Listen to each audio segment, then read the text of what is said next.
আসসালামু আলাইকুম, সবাই কেমন আছেন? আশা করছি সবাই ভালো আছেন। আজকে আবার নতুন আরেকটা রেসিপি নিয়ে আসলাম। আশা করি প্রতিদিনের মতো আমার আজকের রেসিপিটাও আপনাদের কাছে ভালো লাগবে আর আপনাদের উপকারে আসবে। তো আজকে আমি লাউ চিংড়ি রান্না করেছি। দেশি ছোট চিংড়ি দিয়ে একেবারে কচি একটা লাউ রান্না করেছি। খুবই মজাদার এই রেসিপিটা। আমি কিভাবে লাউ চিংড়ি রান্না করি সেটাই আপনাদের সাথে শেয়ার করব। আশা করছি আপনাদের ভালো লাগবে। তো চলেন দেখে আসি আমি কিভাবে রান্নাটা করেছি।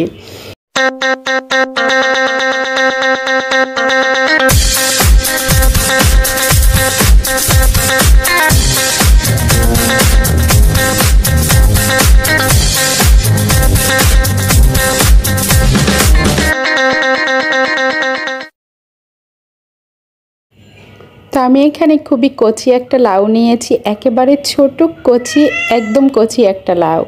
তো আজকে আর এখানে নিয়েছি আমি এই দেশি চিংড়ি মাছ, ছোট চিংড়ি। আর এই চিংড়ি মাছ দিয়ে আর এই লাউটা আমি রান্না করব। আমার কাছে লাউ চিংড়ি খুবই মজা লাগে। তো আমি রান্নাটা বসিয়ে দিলাম। তো আমি সরিষার তেল দিয়ে রান্না করব আর প্রয়োজন মতো সরিষার তেল দিয়ে দিয়েছি।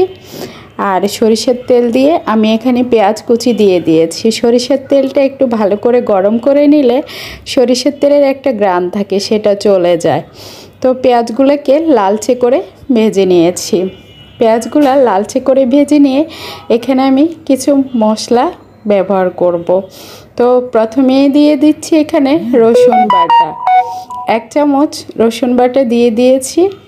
আর এখানে দিয়ে দিচ্ছি রসুন বাটাটা দিয়ে আমি খুব ভালো করে নেড়ে চেড়ে রসুন বাটাটার যে কাঁচা একটা স্মেল থাকে সেটা তেলের উপর ভেজে ভালো করে ভেজে নেব। এতে করে কাঁচা গন্ধটা চলে যাবে, সুন্দর একটা ফ্লেভার আসবে। সামান্য একটু পানি দিয়ে দিয়েছি, এতে করে মশলাটা আর পুড়ে যাবে না। সামান্য একটু পানি দিয়ে দিয়েছি। এখন মশলার সাথে নেড়ে চেড়ে মিশিয়ে দিলাম। 1/2 চামচ দিয়ে দিয়েছি হলুদের গুঁড়া। লাউ তরকারির মধ্যে হলুদটা একটু কম দিলে ভালো দেখা যায় কালারটা। 1/2 চামচ দিয়ে দিয়েছি ধনিয়া গুঁড়ো। সামান্য একটু মরিচের গুঁড়ো। ঝাল আমি আমার পছন্দ মতো দিয়েছি, আপনারা আপনাদের পছন্দ মতো দিতে পারেন। লবণ দিয়ে দিয়েছি স্বাদ মতো। 1/2 চামচের থেকে একটু কম দিয়ে দিয়েছি জিরার গুঁড়ো। 2-3টে দিয়ে দিয়েছি কাঁচামরিচ ফালি করে কেটে। আর মশলাটা খুব ভালো করে নেড়ে চেড়ে মিশিয়ে দেব। আর এই মশলাটা আমি খুব ভালো করে কষিয়ে নেব। যারা আমার চ্যানেলটি সাবস্ক্রাইব করে আমার পাশে আছেন, আমার বন্ধু হয়ে আমাকে সাপোর্ট করেন, আপনাদেরকে অনেক অনেক অনেক ভালোবাসা আর অনেক অনেক দোয়া। আর যারা এখনও আমার চ্যানেলটি সাবস্ক্রাইব করেননি, প্লিজ আমার চ্যানেলটি সাবস্ক্রাইব করে দেবেন আর পাশে থাকা বেল বাটনটি অল করে দেবেন। এতে করে আমি নতুন ভিডিও দিলে সবার আগে আপনার কাছে নোটিফিকেশন চলে যাবে আর আপনার সময় মতো আপনি দেখে নিতে পারবেন। তো এখানে আমি মশলাগুলো ভালো করে কষিয়ে আমি এখানে চিংড়ি মাছগুলো দিয়ে দিয়েছি। চিংড়ি মাছগুলো মশলার সাথে নেড়ে চেড়ে ভালো করে মিশিয়ে ভালোভাবে চিংড়ি মাছগুলো কষিয়ে নেব। সামান্য একটু পানি দিয়ে মাছগুলো ভালো করে কষিয়ে নিতে হবে। তো আমি এখন মাছগুলো মশলার সাথে ভালো করে কষিয়ে নেব। ঢাকনা দিয়ে ঢেকে দিয়েছি।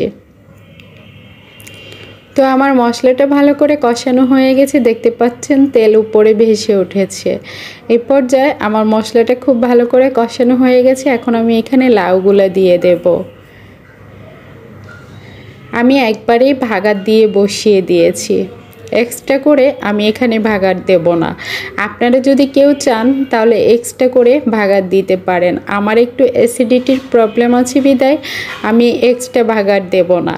যাই হোক, তো আমি এখানে মশলার সাথে নেড়ে চেড়ে ভালো করে মিশিয়ে দিয়েছি। এখন ঢাকনা দিয়ে ঢেকে দেব। লাউটা যেহেতু অনেক কচি, হতে বেশি সময় লাগবে না। তো দেখতে পাচ্ছেন একেবারে কম হয়ে গেছে, তো সিদ্ধ হয়ে গেছে প্রায়। এখন আবার নেড়ে চেড়ে মিশিয়ে আমি এখানে একটা টমেটো কেটে রেখেছি আর এই টমেটোটা দিয়ে দিচ্ছি। দিয়ে আবার ভালো করে নেড়ে চেড়ে মিশিয়ে দেব। গরমের মধ্যে লাউটা খুবই কাজের, কারণ গরমের সময় গরম কোনো খাবার খেতে ভালো লাগে না, তাই লাউ এসব তরকারি ঠান্ডা তরকারি খেতে ভীষণ ভালো লাগে। অনেকের খুব পছন্দের তরকারি, আমারও ভালো লাগে। আর আমাদের নবী করিম সাল্লাল্লাহু আলাইহি সাল্লামের খুবই পছন্দের খাবার ছিল লাউ। যাই হোক, আমি এখানে পরিমাণ মতো পানি দিয়ে দিয়েছি সিদ্ধ হওয়ার জন্য। এখন আমার প্রায় হয়ে গেছে লাউ চিংড়িটা, একেবারে পারফেক্টলি হয়ে গেছে। দেখতে পাচ্ছেন মাশাআল্লাহ কালারটা অনেক সুন্দর এসেছে। ভিডিওতে কেমন এসেছে বুঝতে পারছি না, তবে বাস্তবে অনেক সুন্দর এসেছে। যাই হোক, আর আমি এখানে দুটো কাঁচামরিচ দিয়ে দিয়েছি শুধুমাত্র ফ্লেভারের জন্য। আর আমার লাউ চিংড়িটা হয়ে গেছে। আমি এখানে এক্সট্রা একটা মশলা দেব, এটা আপনারা কেউ চাইলে দিতে পারেন, আর কেউ যদি পছন্দ না করেন না দিলে সমস্যা নেই, এমনিতেই মজা হবে। আমাদের বাসার সবাই এই মশলাটা বেশি পছন্দ করে, তাই আমাদের মোটামুটি কিছু খাবারের মধ্যে এই মশলাটা আমরা দিয়ে থাকি। আর এটা হচ্ছে ম্যাগি স্বাদে ম্যাজিক। এই মশলাটা আমার বাচ্চাও পছন্দ করে, তাই আমি এই মশলাটা সবজি তরকারির মধ্যে দিই, এতে করে আমার বাচ্চারা সবজি খায়। যাই হোক, তো আমার রান্না হয়ে গেছে। এখন আমি ধনেপাতা কুচি দিয়ে তুলে নেব। তো আমি উপর থেকে ধনেপাতা কুচি দিয়ে দিয়েছি, আর লাউ তরকারির মধ্যে ধনেপাতা কুচি দিলে মজা সেরকম হয়। যাই হোক, আমার লাউ রান্না হয়ে গেছে, এখন আমি তুলে নেব। তো আমার আজকের লাউ তরকারি রেসিপিটা আপনাদের কাছে কেমন লেগেছে অবশ্যই কমেন্টস করে জানাবেন। ভালো লাগলে একটা লাইক দিবেন, আপনাদের ফ্রেন্ডস এবং ফ্যামিলির সাথে শেয়ার করবেন। আজকের মতো এখানেই বিদায় নেব। সবাই সুস্থ থাকেন। আল্লাহ হাফেজ।